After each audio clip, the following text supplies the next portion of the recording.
बरखुरदार, खबरदार, होशियार। उत्तर प्रदेश में वक्फ के नाम पर संपत्ति कब्जाने वालों, हो जाओ तैयार, क्योंकि योगी का एक्शन होने वाला है बेहद असरदार।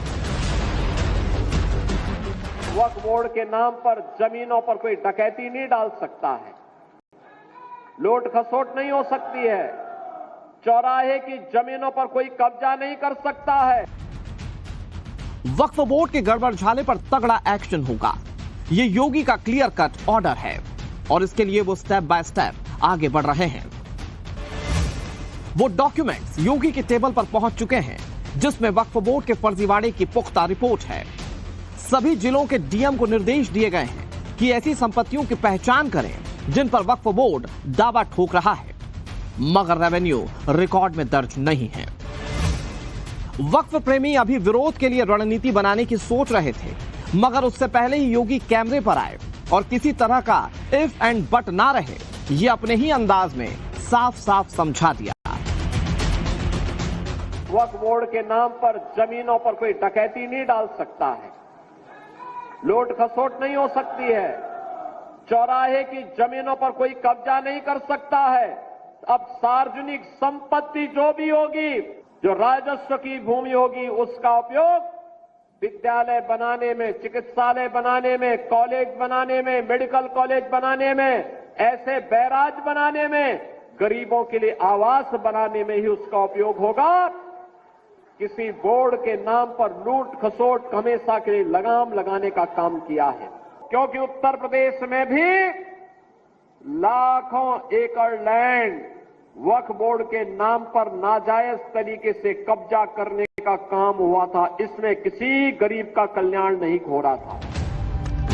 वक्फ की आड़ में लूट मचाने वालों में खलबली मच गई है।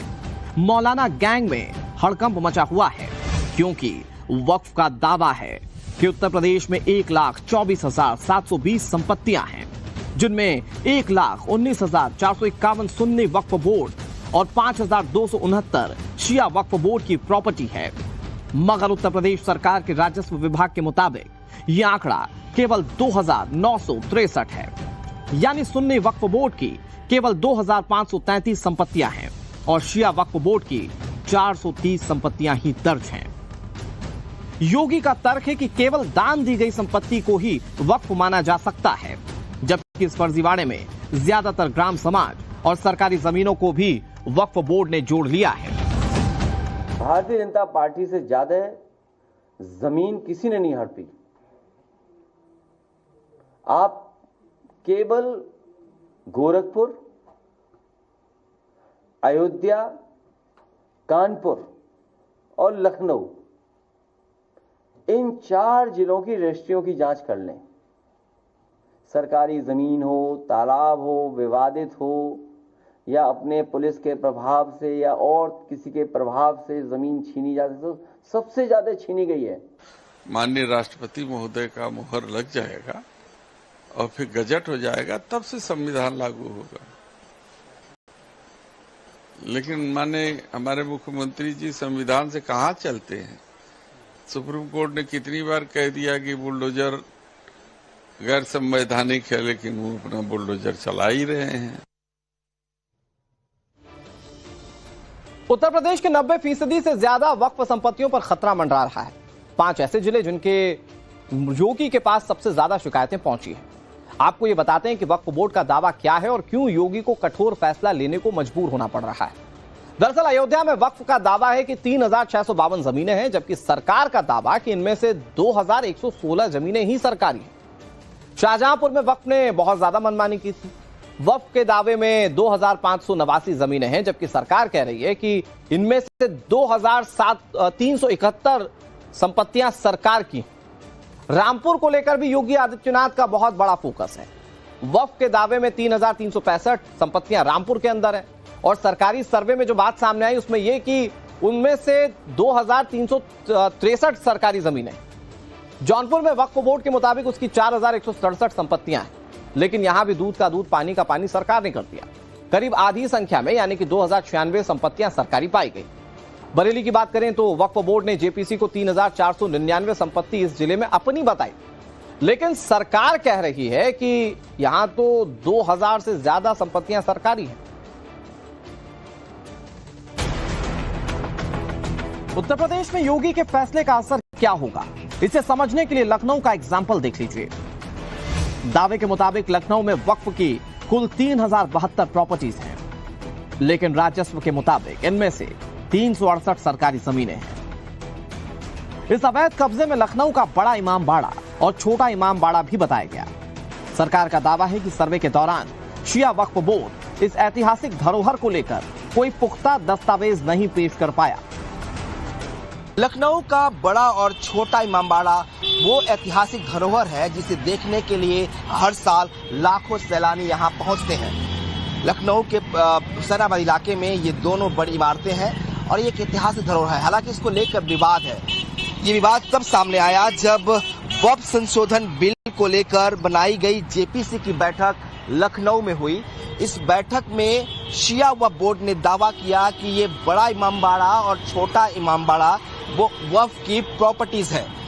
तब योगी सरकार के अल्पसंख्यक कल्याण मंत्री ने ये कहा कि जो वह प्रॉपर्टीज को सर्वे के लिए जो कमेटी बनाई गई थी डीएम के नेतृत्व में, जिसने करीब 1 लाख वह प्रॉपर्टीज का सर्वे किया था, उस दौरान शिया वक्फ बोर्ड ने कोई ऐसा कागजात पेश नहीं किया जिससे कि उनका ये दावा कि ये वक्फ संपत्ति है उसकी पुष्टि हो जाए। उसके बाद से ही इस बात को लेकर विवाद होने लगा कि बड़ा इमामबाड़ा, छोटा इमामबाड़ा और बेगम हजरत महल पार्क जो है वो क्या वक्फ प्रॉपर्टी है या फिर वो सरकारी प्रॉपर्टी है।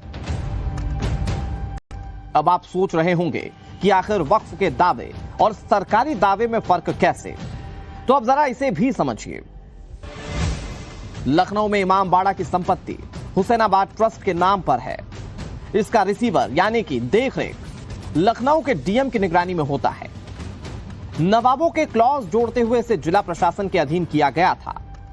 इसी हुसैनाबाद ट्रस्ट की जमीन पर आशिफी मस्जिद है, जहां शिया धर्मगुरु मौलाना कल्बे जव्वाद नमाज पढ़ने जाते हैं। अब नमाज पढ़ने के आधार पर दावा कर दिया गया कि इसका माई बाप वक्फ बोर्ड है।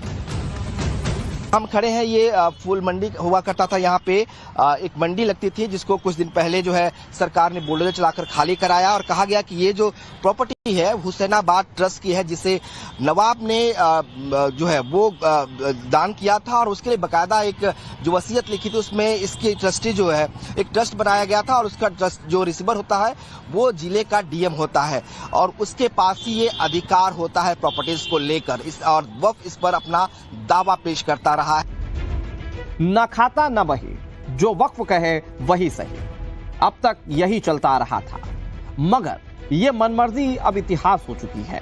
जय हनुमान ज्ञान गुण सागर, जय कपीश तिहु लोक उजागर। वाराणसी के यूपी कॉलेज में छात्र हनुमान चालीसा पढ़ रहे हैं। वक्फ संशोधन बिल संसद में पास होने के बाद इनकी डिमांड है कि उत्तर प्रदेश कॉलेज के अंदर जो मजार बनाई गई है उसे हटा दिया जाए, क्योंकि कभी वक्फ ने इसे अपना बताया था।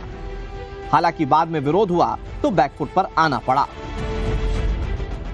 धर्मनगरी वाराणसी में भी कई ऐसी प्रॉपर्टीज हैं जिन पर वक्फ बोर्ड ने अवैध तरीके से कब्जा करने की कोशिश की और इन्हीं में से एक है उदय प्रताप स्थित ये मजार। इस मजार के आधार पर साल 2018 में वक्फ बोर्ड ने बाकायदे कॉलेज को एक नोटिस भेजा था और उसके आधार पर इस पूरी प्रॉपर्टी को वक्फ बोर्ड से अटैच करने की बात कही थी। मामले ने जब तूल पकड़ा तो कहीं ना कहीं आंदोलन का उसने रुख अख्तियार कर लिया। जो छात्र थे वो सड़कों पर आ गए, बाकायदे आंदोलन हुआ, धरना हुआ, प्रदर्शन हुआ और इसके बाद इस मस्जिद में जो नमाज होती थी उसको बंद कर दिया गया। और अब आप देखिए कि इस मस्जिद में के बाहर किस तरीके से जो सिक्योरिटी के अरेंजमेंट हैं वो यहाँ पर कर दिए गए हैं। हालांकि जो छात्र हैं वो अभी मानने को तैयार नहीं है। छात्रों का ये कहना है कि चूंकि ये जो प्रॉपर्टी है वो वक्फ बोर्ड की प्रॉपर्टी नहीं है, ऐसे में अब इस जो मस्जिद है इसको यहाँ से हटाया जाए। हम लोगों की मांग लगभग आज से 2.5 महीना पहले ही थी कि यदि इस वक्फ बोर्ड ने अपना दावा खत्म कर दिया है तो इसको हटा दिया जाए।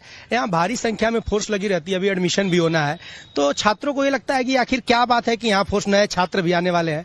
तो जो भी भी विवादित चीज है उसको हटा दिया जाए। हम लोग को भी जैसे देखने मिला कि माननीय मुख्यमंत्री जी का आदेश आया कि वक्फ बोर्ड की जितनी भी अवैध संपत्ति है उसको मतलब अवैध उसको गिराया जाए और उसको सीज किया जाए। तो हम लोग को भी जिला प्रशासन से यही मांगे, क्योंकि इसके 1 महीने 1.5 महीने पहले यहाँ पे जितने भी माहौल मतलब ये शिक्षा का मंदिर है, यहाँ बच्चे पढ़ने आते हैं, तो आए दिन यहाँ जितने भी पुलिस प्रशासन खड़ी रहती है और नए सत्र में जो भी एडमिशन होने वाले हैं तो बच्चे आएंगे तो ये पुलिस प्रशासन यहाँ खड़ा रहेगा, शिक्षा का मंदिर है, तो ये अच्छी चीजें नहीं है। यहाँ पे इसको रहने का कोई मतलब नहीं है। जब वक्फ बोर्ड ने अपना फैसला वापस लिया लिखित तरीके से, तो यहाँ पे ये मस्जिद हटनी चाहिए और ये मस्जिद शासन द्वारा हम लोग निवेदन करते हैं कि वो अपने तरीके से हटाएं, और ये नहीं हटा पाएंगे तो हम लोग सक्षम हैं, ये मस्जिद हम लोग हटाने के लिए तैयार हैं। देखिए, योगी विरोधी नैरेटिव सेट करने की कोशिश में है, लेकिन हकीकत क्या है इसे योगी फैक्ट शीट के साथ बता रहे हैं और समझा भी रहे हैं। योगी का यह कहना है कि वक्फ के फर्जीवाड़े में जो भी दोषी है उसकी जिम्मेदारी तय की जाए। इसके लिए अधिकारियों को भी तैयार रहने को कह दिया गया है। कानूनी तरीके से भी पूरे मामले को हैंडल करने की तैयारी में योगी आदित्यनाथ है। वक्फ बोर्ड के नाम पर फर्जीवाड़ा करने वालों की पहचान भी की जाएगी और उनके खिलाफ कार्रवाई भी होगी। वक्फ पर क्या सही और क्या गलत है, योगी इस भ्रम को भी दूर करने के तरीके को अपना रहे हैं। शायद इसीलिए मुस्लिम समाज से जुड़े लोग रियलिटी जानने के बाद वक्फ संशोधन बिल की तारीफ करने लगे हैं। अभी तक किसी सरकार ने मुसलमानों के हित के लिए और उनके एजुकेशन के लिए कुछ नहीं किया, सिर्फ वोट की राजनीति हुई है। तो हम बीजेपी सरकार या वर्तमान सरकार से गुजारिश करते हैं कि आप अपने मकसद में पारदर्शिता और न्यायप्रिय तरीके से उन महिलाएं जो अधिकार वंचित है, न्याय वंचित थी, उन सबको वही कुछ मिले जो उनका हक बनता है, और वक्फ की जमीन का देने का जो जायज मकसद था वो मकसद पूरा हो जाए। हमारा संगठन ऑल इंडिया मुस्लिम जमात भी राष्ट्रपति से मिलना चाहता है और मिल करके हम उनको धन्यवाद देंगे कि वक्फ संशोधन बिल दोनों सभाओं से पास होकर के अब आपके पास में आया है। आपको हम शुक्रिया अदा करते हैं और आप जल्द से जल्द इस पर दस्तखत करके इसको कानूनी शक्ल दें और इसको अमली जामा पहनाया जाए। ये वही मौलाना है जो कभी महाकुंभ की जमीन को वक्फ की संपत्ति बता रहे थे, लेकिन वक्फ की सच्चाई जानते ही सुर बदल गए। योगी भी हर कंफ्यूजन को दूर करने पर जोर दे रहे हैं। संभल में भी यही तरीका अपनाया जा रहा है। इस दस्तावेज को देखिए। संभल में 1150 जमीनों को चिन्हित कर लिया गया। ये रिकॉर्ड में सरकारी है, मगर वक्फ बोर्ड अपना बता रहा है। प्रशासन के मुताबिक महज 181 प्रॉपर्टी ही वक्फ के नाम पर संभल में रजिस्टर्ड है। यही हाल उत्तर प्रदेश के दूसरे जिलों का भी है। इसको लेकर नोएडा में भी बाकायदा अभियान जो है वो चलाया जाएगा और बाकायदा इसकी शुरुआत भी हो चुकी है। जिले के जिलाधिकारी ने बाकायदा निर्देश जारी किए हैं और बाकायदा उन संपत्तियों को चिन्हित किया जाएगा जिनका रिकॉर्ड जो है वो राजस्व विभाग में नहीं है।